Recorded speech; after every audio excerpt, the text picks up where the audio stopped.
Hello दोस्तों, मेरे channel electro idea में आपका स्वागत है। मैं आपको बता चुका हूं पहले भी कि आज ये मेरी तीसरी वीडियो है माइक्रोवेव के रिलेटेड। मैं आपका दोस्त सुरेंद्र सिंह लुधियाना से। जी हाँ दोस्तों, आज हम वीडियो स्टार्ट करने जा रहे हैं जो कि माइक्रोवेव को रिलेट करती है। माइक्रोवेव के बारे में मैं आपकी 2 वीडियो में मैं अपनी पहले भी इंट्रोडक्शन दे चुका हूँ भी माइक्रोवेव कैसे काम करता है, उसके प्रिंसिपल क्या है, वर्किंग क्या है, उसके बारे में हमने थोड़ा सा लास्ट 2 वीडियो में देखा था। आज ही मैं उसी का ये 3rd पार्ट बनाने जा रहा हूँ। आशा करता हूँ आपको पसंद आएगा। अगर आपको पसंद आए तो प्लीज़ कमेंट में बताइए, और अगर कोई कमी लगे तो भी कमेंट में बताइए, ताकि कोई अगली वीडियो बनाते हुए मैं उस बात का ध्यान रखूँ। अगर आप कमेंट करेंगे, चाहे अच्छा या बुरा, रियली मुझे अच्छा लगेगा। इससे इंसान को अपनी गलतियों का पता लग जाता है। वीडियो को हम स्टार्ट करेंगे जी। वीडियो स्टार्ट करने से पहले एक रिक्वेस्ट मैं आपके आगे और करना चाहूँगा कि आप मेरे चैनल को सब्सक्राइब कर लीजिए। ये आपका अपना चैनल है, अभी तो जस्ट इसकी स्टार्टिंग हुई है। उम्मीद करता हूँ अगर आपको पसंद आएगा तो ये चैनल आगे चलता रहेगा और आपको जानकारी टाइम टू टाइम देता रहेगा। जी हाँ दोस्तों, ज़्यादा समय ना लेते हुए वीडियो को हम स्टार्ट करते हैं। एक बात मैं यहाँ आपको बताना चाहूँगा, ये वीडियो सिर्फ़ और सिर्फ मेरे टेक्निकल भाइयों के लिए है। माइक्रोवेव का रिपेयर का जो काम करना चाहते हैं, या जो माइक्रोवेव ऑलरेडी इलेक्ट्रिकल या इलेक्ट्रॉनिक्स का काम करते हैं, उनको कोई माइक्रोवेव के बारे में थोड़ी और एक्स्ट्रा जानकारी चाहिए, इसके रिलेटेड ही सिर्फ ये वीडियो है। मैं एक बार बार रिक्वेस्ट कर रहा हूँ मेरे भाइयों से कि जो पर्सन नॉन टेक्निकल है वो माइक्रोवेव को खोलने की कोशिश भी मत करें, क्योंकि इसके अंदर काफ़ी हाई वोल्टेज होते हैं। 2100 से लेके 4000 2100 से 4000 तक यहाँ पे वोल्टेज होते हैं। अगर खोलने से आपको कोई नुकसान हुआ तो मैं नहीं चाहता कोई किसी का ऐसा नुकसान हो। So please please please microwave को खोल के आप घर पे कोई एक्सपेरिमेंट मत कीजिए।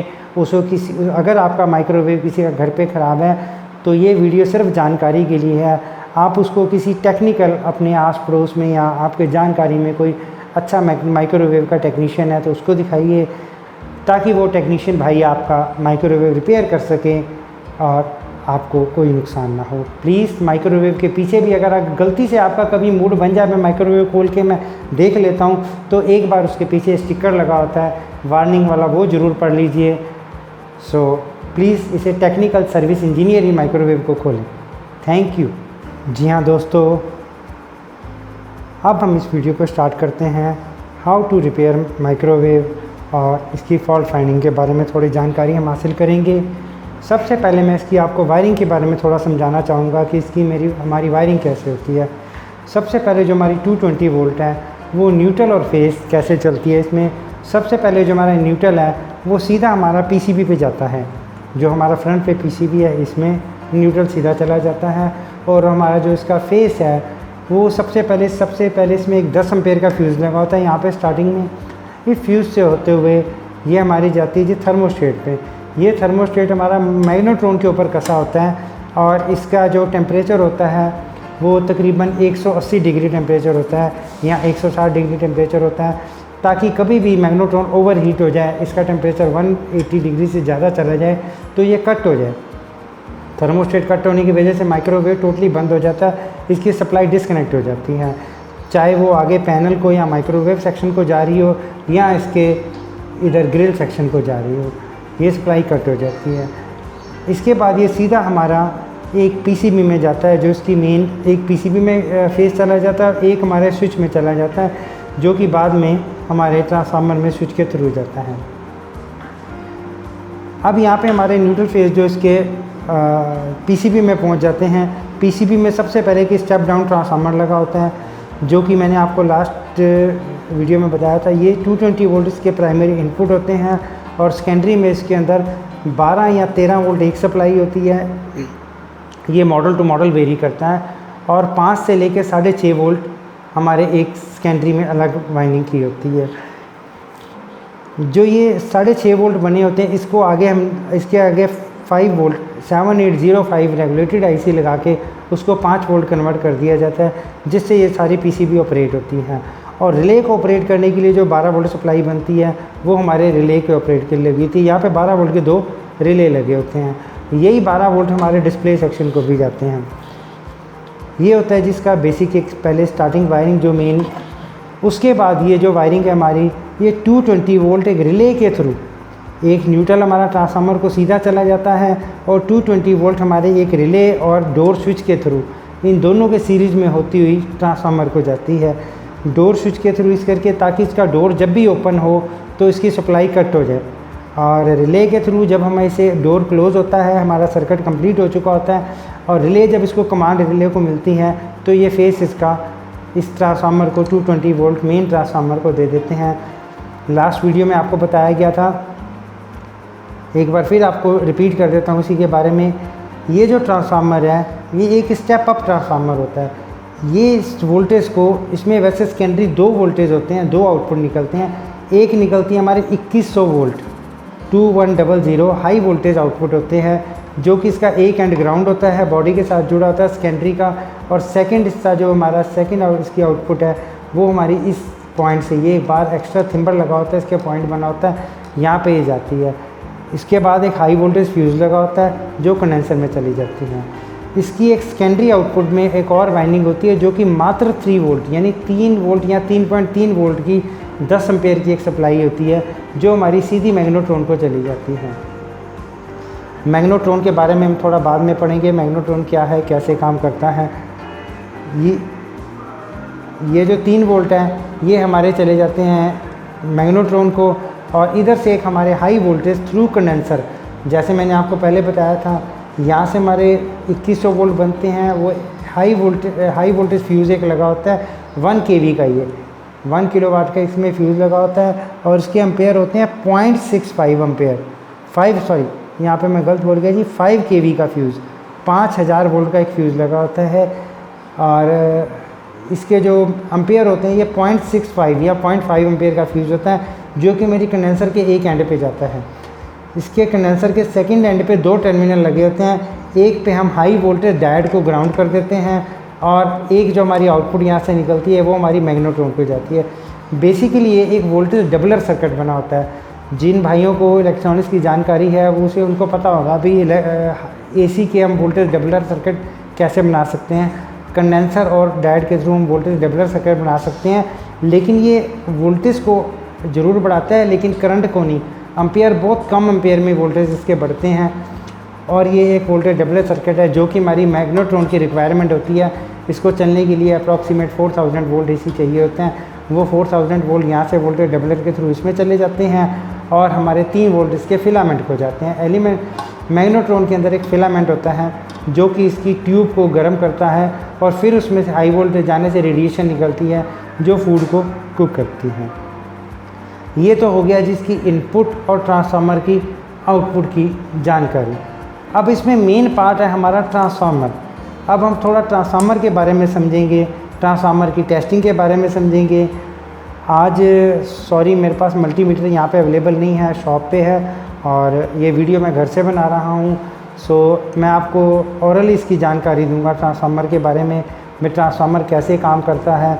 मेरे पास एक दूसरे माइक्रोवेव का ट्रांसफार्मर निकला हुआ है वो, जी हाँ दोस्तों, ये हमारा एक हाई वोल्टेज ट्रांसफार्मर है। शायद वीडियो में ना नज़र आ रहा हो, इस पे ऊपर लिखा हुआ है warning high voltage class 20G 220 volt input 50 hertz. इसके 220 वोल्ट इनपुट होते हैं, और इसकी जो आउटपुट होती है मैंने आपको पहले भी बताया कि 2100 वोल्ट एक इसकी सेकेंडरी आउटपुट निकलती है, और एक सेकेंडरी में इसके 3 वोल्ट या 3.3 वोल्ट निकलते हैं। ये ट्रांसफार्मर के ट्रांसफार्मर की कंपनी टू कंपनी वेरी करता है। अब देखिए, जो मैंने पहले आपको वीडियो दिखाई थी, जो पहले हमारे से सेगमेंट चल रहा था, उसमें हमने इसके लेफ़्ट साइड यानी कि प्राइमरी साइड पे, ये इसकी प्राइमरी साइड है जिसको हमने 220 वोल्ट देने हैं। काफ़ी मोटी वायर होती है, ये 10 एम्पेयर का ट्रांसफार्मर होता है, ध्यान रखना भाइयों। ये जो इसकी प्राइमरी इनपुट होती है, ये इनपुट हमेशा ही ऐसे हम ट्रांसफार्मर रखेंगे तो इसके लेफ़्ट साइड पे होती है। जो इसकी सेकेंडरी हाई वोल्टेज वो हमेशा ही इसके राइट साइड पे होती है। ऐसे अगर हम ट्रांसफार्मर रखेंगे तो हमारे राइट हैंड पे इसका ये एक टर्मिनल निकला होता है एंड पे, ये इसके हाई वोल्टेज आउटपुट होते हैं। और इसकी जो सेकेंडरी वाइंडिंग का एक एंड होता है वो ये इसके बॉडी के साथ ही ग्राउंड किया होता है। ये देखिए मैं यहाँ पे दिखा रहा हूँ, हाई वोल्टेज की पतली वायर ये बॉडी के साथ ग्राउंड की होती है, और एक इसका एंड जो है यहाँ से निकलता है इसका इस टैप पे। यहाँ पे हमारे इस ग्राउंड और इस पॉइंट पे 2100 वोल्ट AC आउटपुट निकलते हैं, जो कि एक मल्टीमीटर के द्वारा हमारा जो नॉर्मल हम डिजिटल मल्टीमीटर यूज़ करते हैं उसमें 2000 वोल्ट या 1000 वोल्ट AC की रेंज होती है। सो यहाँ पे वो पॉसिबल नहीं है कि वो हम वोल्टेज को चेक कर सकें। हाँ, जो हमारे भाई ऑलरेडी CRT का काम करते हैं, जैसे वो EST के आर्क चेक करते हैं, इसको हम ग्राउंड के साथ आर्क चेक कर सकते हैं फॉर फ्यू सेकेंड ओनली। इसके बाद ये जो हमारे सेकेंडरी वोल्टेज है, मैंने आपको बताया 3 वोल्ट जो 10 एम्पेयर में होते हैं वो यहाँ से निकलते हैं। ये वेरी करता है, मैंने आपको बताया कंपनी टू कंपनी। जैसे मेरे इस ट्रांसफार्मर के इसके ये सैमसंग के माइक्रो का ट्रांसफार्मर है, इसके हमारे राइट साइड से निकल रही हैं, कईयों के वो लेफ़्ट साइड से भी निकल सकते हैं। अगर वीडियो में नज़र आ रहा है तो ये देखिए इसके लेफ़्ट हैंड से निकल रहे हैं। अब हम इसकी टेस्टिंग के बारे में बात करेंगे। सबसे पहले हमारे ये जो प्राइमरी है इस पर सीधी कॉन्टीन्यूटी होती है जी, इसकी रेजिस्टेंस कुछ भी नहीं होती, 5-6 ओम होती है या 10 ओम तक मैक्सिमम जाती है, बल्कि कईयों में 2-3 ओम ही होती है। इस करके इसकी जो हम सीधी कॉन्टीन्यूटी चेक कर सकते हैं, कॉन्टीन्यूटी है तो हम मानेंगे कि ये प्राइमरी इसकी ओके है। एक बात ध्यान रखिए, इसकी प्राइमरी बॉडी के साथ यानी कि इसकी ग्राउंड के साथ कभी भी नई कॉन्टीन्यूटी आनी चाहिए। इवन मैग की रेंज में रख के भी इसकी क्वांटिटी बिल्कुल नहीं आनी चाहिए, कोई रजिस्टेंस शो नहीं करनी चाहिए इसमें, यानी इसकी बॉडी के साथ कोई रजिस्टेंस नहीं होती प्राइमरी की। यदि वो रजिस्टेंस आ रही है आपकी बॉडी के साथ तो आपका ट्रांसफार्मर लीकी है, तो वो जब आप यूज़ करेंगे तो बॉडी में करंट आएगा आपकी ट्रांसफार्मर की। इस करके उस ट्रांसफार्मर को रिप्लेस करना ही बेहतर होता है, वो ट्रांसफार्मर यूज़ मत कीजिए। सेकेंडरी वोल्टेज, ये जो हमारे 3 वोल्ट टर्मिनल आउटपुट निकलते हैं, इसके सिर्फ एक मोटी वायर के, मोटी कॉपर वायर के सिर्फ और सिर्फ इसमें 5-6 टर्न होते हैं कॉपर वायर के, 3-4 टर्न होते हैं कॉपर वायर के, जो ये हमारे 3 वोल्ट आते हैं। इसको हम 3 वोल्ट मल्टीमीटर से AC पे चेक कर सकते हैं, ये आउटपुट देता होता है। अगर हम कॉन्टीन्यूटी की बात करें तो इसकी वोल्टेज, इसकी रेजिस्टेंस 0 ओम होती है, 0 ओम शो करेगा। और ये भी बॉडी के साथ बिल्कुल नहीं बोलना चाहिए, ध्यान रखिए, ये भी बॉडी के साथ नहीं बोलना चाहिए बिल्कुल भी, इसका कोई बॉडी के साथ कनेक्शन नहीं है। अब इसकी हम AC वोल्टेज जो हाई वोल्टेज हैं सेकेंडरी के, उसके बारे में बात करेंगे। ये जो वोल्टेज है ये हमारे एक टर्मिनल बॉडी के साथ और एक यहाँ से आउटपुट निकलता है। इसकी रेजिस्टेंस के बारे में बात करेंगे तो ये इसकी रेजिस्टेंस हम डिजिटल मल्टीमीटर से चेक करेंगे। ये 110 ओम से लेके 150 ओम, 110 से 150 ओम से लेके 150 ओम या 160 ओम तक मैक्सिमम इसकी रेजिस्टेंस जाती है जी। ये भी आपको बताया कि ट्रांसफार्मर के साइज़ और मॉडल टू मॉडल वेरी थोड़ी बहुत कर सकती है। अगर किसी ट्रांसफार्मर की रेजिस्टेंस लेस देन 80 ओम है, अगर उसकी वैल्यू किसी की 20-30 ओम बता रही है, तो समझो इसकी सेकेंडरी वाइंडिंग शॉर्ट है। शॉर्ट का मतलब वो जब ट्रांसफार्मर आप यूज़ करेंगे, एक तो वो प्रॉपर फूड गर्म नहीं कर पाएगा, ज़्यादा गर्म नहीं कर पाएगा क्योंकि इसके सेकेंडरी वोल्टेज कम बनेंगे ड्यू टू शॉर्टिंग। सेकंड, वो ट्रांसफार्मर ओवर हीट करेगा, जब चलेगा कोई स्मेल भी आ सकती है, उसकी वाइंडिंग अंदर से शॉर्ट हो चुकी है, तो वो भी हमने ट्रांसफार्मर रिप्लेस कर देना है। सेकंड, इसकी टेस्टिंग, अगर ये 150 ओम या 150 ओम से नहीं बोल रही या 0 मतलब इसकी रेजिस्टेंस मैगो में जा रही है, तो ये भी ख़राब है, हमारा ट्रांसफार्मर ओपन हो चुका है। उस केस में भी हमें ट्रांसफार्मर रिप्लेस ही करना पड़ता है। अक्सर क्या होता है, जैसे किचन में माइक्रो पड़ा होता है, कई लोगों को इसके ऊपर को पानी गिर जाता है, कुछ हो जाता है, ऊपर के ढक्कन से किसी तरह इसके अंदर पानी चला जाता है, तो वो ट्रांसफार्मर के अंदर जाने से इसके अंदर स्पार्क हो जाता है। हाई वोल्टेज होते हैं, जैसा मैंने आपको बताया, हाई वोल्टेज से ट्रांसफार्मर इसका शॉर्ट हो जाता है, वो स्पार्क करने लग पड़ता है। उस केस में हमें ट्रांसफार्मर रिप्लेस ही करना पड़ता है। आजकल का मार्केट में ये ट्रांसफार्मर अवेलेबल हैं, लेकिन जो मार्केट में ट्रांसफार्मर अवेलेबल है वो LG कंपनी का स्टिकर लगा होता है, LG कह के आते हैं, और वो कॉपर में ना हो के एलुमिनियम में बने होते हैं, जिसकी क्वालिटी इतनी बढ़िया नहीं होती।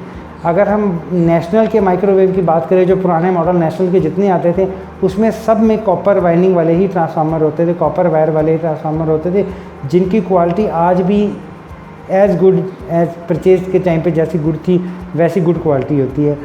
अब मैंने रिसेंटली कल अपनी शॉप पे एक माइक्रो रिपेयर किया था, आप हैरान होगे। एक मैं आपको बताना चाहूँगा, जब हम इसको सीधे माइक्रोवेव का जब भी आपने काम करना हो, आपके पास एक सीरीज़ में एम्पेयर मीटर 10 एम्पेयर का एम्पेयर मीटर ज़रूर लगाना चाहिए। अगर माइक्रोवेव रिपेयर का काम करना चाहते हो, एक एम्पेयर मीटर लगाना चाहिए और एक सीरीज़ में 200 वाट का बल्ब आपके पास होना चाहिए, तभी आप माइक्रोवेव का प्रॉपर काम कर सकोगे। अगर हम विदाउट लोड इस ट्रांसफार्मर को लगाएंगे 220 वोल्ट, लोड का मतलब हम ऐसे उतरा हुआ ट्रांसफार्मर को यहाँ पे कनेक्ट कर देंगे, आगे कोई भी लोड नहीं कनेक्टेड। जो मैं आपको बात कर रहा हूँ कॉपर वाले पुराने नेशनल के में जो ट्रांसफार्मर होते हैं वो केवल और केवल विदाउट लोड 1.5 से 2 एम्पेयर करंट लेते हैं, सिर्फ 1.5 से 2 एम्पेयर करंट लेते हैं।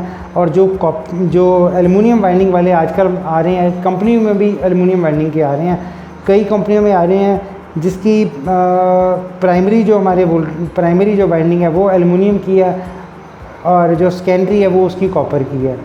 कईयों में ऐसे है प्राइमरी कॉपर की और सेकेंडरी एल्युमिनियम की है, कईयों में जो अपोजिट है। अब इसको हम अगर जिसकी हम एल्युमिनियम वाले की बात करें उसको अगर हम चेक करें विदाउट लोड तो वो तकरीबन 4-4.5 एम्पेयर लेता है। वो हमारी इलेक्ट्रिसिटी की या पावर वेस्टेज हम बोल सकते हैं, वो उसके अपने लॉसेज होते हैं जिसकी वजह से वो ज़्यादा एम्पेयर लेते हैं। और विद लोड अगर हम बात करें, जो हमारा नेशनल का माइक्रोवेव है जो कॉपर वाइंडिंग में है, उसको विद लोड यानी कि जब मैग्नेट्रॉन उसका काम कर रहा होता है, माइक्रोवेव हमारा चल रहा होता है, उसके जो एम्पेयर अगर हम चेक करें, जो सही माइक्रोवेव है वो मैक्सिमम 4.5 या 5 एम्पेयर लेता है। मैक्सिमम 5 एम्पेयर में वो फूड को गर्म करता है और अच्छी तरह से चलता है। और जो हमारे एल्युमिनियम वाइंडिंग वाले हैं वो हमारा एम्पेयर 6 से 8 एम्पेयर तक ऑन लोड हमारा करंट वो लेते हैं, थोड़ी पावर कंज्यूमिंग ज़्यादा करते हैं due to losses of electricity. ये थी थोड़ी सी ट्रांसफार्मर की आपको जानकारी, जितना मैं आपसे शेयर कर सका। एक बात और ध्यान रखिए, जब भी इसका ट्रांसफार्मर आप रिप्लेस करें तो इसको कभी भी विदाउट स्क्रू कसे चेक नहीं आपने करना। जब भी बॉडी में इसको लगाओ तो इसको कम से कम 2 स्क्रू तो पूरे कसे हो सके तो चारों कसो अगर फिटिंग बराबर हो, क्योंकि मैंने आपको बताया इसके एक हाई वोल्टेज बॉडी के साथ टच होते हैं। जब बॉडी के साथ टच होते हैं, अगर ये कनेक्शन लूज़ होगा, जब आप इसको स्टार्ट करेंगे तो ये बॉडी के साथ स्पार्क करेगा। इसको ग्राउंड होना बहुत ज़रूरी है। अगर आप इसको रिप्लेस करते हैं, आपको वहाँ पे इसके जो स्क्रू के बॉडी के साथ फिटिंग सेम ना मिले तो इस होल को आप ड्रिल मार के थोड़ा बड़ा करके इसको नट बोल्ट भी इसको आप वहाँ पे अच्छी तरह से कस सकते हैं। अगर चारों स्क्रू कस सके तो दैट विल बी बेटर, अगर ना चारों स्क्रू कस सके तो कम से कम एटलीस्ट 2 स्क्रू तो आपके कसे रहें, कम से कम 2 स्क्रू कसे होने बहुत ज़रूरी हैं, तभी इसकी ग्राउंड प्रॉपर होगी और ये आपको ट्रबल फ्री सर्विस दे पाएगा। अगर आप ग्राउंड इसकी नहीं करोगे तो ये वहाँ पे स्पार्क करेगा, that will be harmful. Video ज़्यादा लंबी ना हो जाए इस करके इसका थर्ड पार्ट का मैं अभी यहाँ पे ही एंड करूँगा और इसी के साथ मैं इसी कंटिन्यू पार्ट 4 करूँगा। टोटल ये वीडियो आई थिंक मेरी 6 पार्ट में कंप्लीट हो जाएगी। माइक्रोवेव की टोटल जानकारी 2 वीडियो आपको ऑलरेडी पहले मैं अपलोड कर चुका हूँ, 2 वीडियो मैं इसकी आज अपलोड करूँगा।